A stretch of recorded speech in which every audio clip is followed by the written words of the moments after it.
how does signing up for a marathon, training for it throughout the entire year, running around 500 miles, going through 2 injuries, and then about 3 weeks before the marathon, which is this weekend, having to pull out and withdraw from the marathon, and that failure, if you want to call it that, correlate to a life lesson that can be applied to all of us in our work experience? Well, I'm going to take a shot in it because I really feel like there's some correlations. So first, let me tell you what happened. So I signed up back in April for a marathon, a Twin Cities Marathon here in Minneapolis.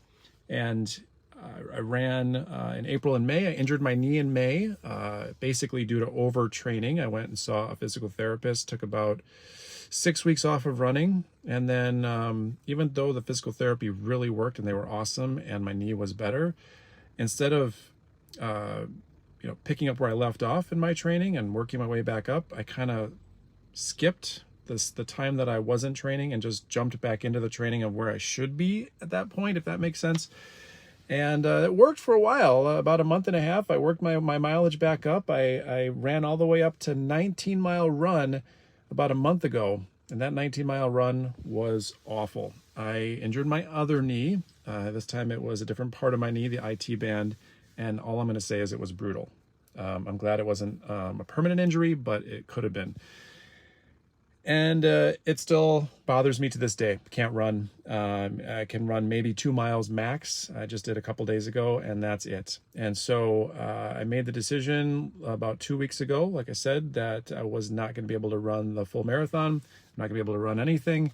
And so that's where I'm at. So, of course, I've got all the feels right now. I feel disappointed in myself. I feel like I failed. I feel like it was a waste of time, right? And so one of the correlations, and the thing that I recall from a few months ago at a training I went through, which was a professional development training that work had put on for me at Be The Match, was this mentality of controlling the suck.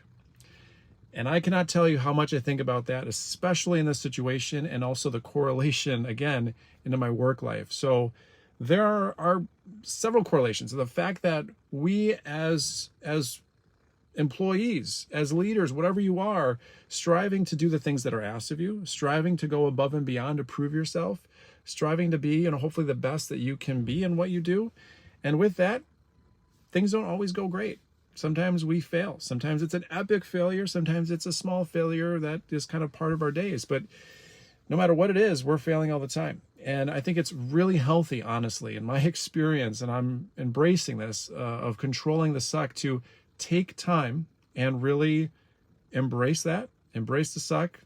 I'm sad, I'm mad, I'm disappointed, but I'm also going to use this experience to run a marathon next year. And I know not only will I be able to run it, and I will not make the same 2 mistakes that I made, which were essentially overtraining.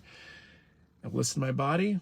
I will do the stretches and activities and exercises I learned from physical therapy.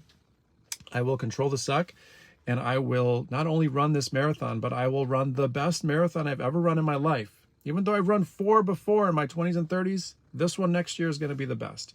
And that is how I also would encourage us all, including myself, to handle failures and setbacks in our day-to-day work life, of taking those things and embracing it, embrace the suck, take time to accept it, but then turning that around and seeing how you can use that, I was almost going to swear, but that moment to make you stronger, to give you some new type of motivation, using that failure as a new source of motivation. It's hard to do in the moment, believe me. It's taken me a couple weeks to see the positive out of this.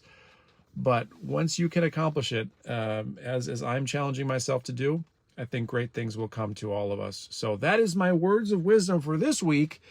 I'm sitting here in my car. I have dance class for my girls 2 times a week that I just have to sit here and wait for them to finish. So maybe these will turn out to be tips and tricks from my car, because the acoustics here are great. Anyway, have a great week, and let me know what you think. How are you controlling the suck? How are you taking a terrible situation, if you will, and turning it into something that helps you progress and move forward? Would love to hear from you, and I always appreciate each and every one of you. Take care. Bye.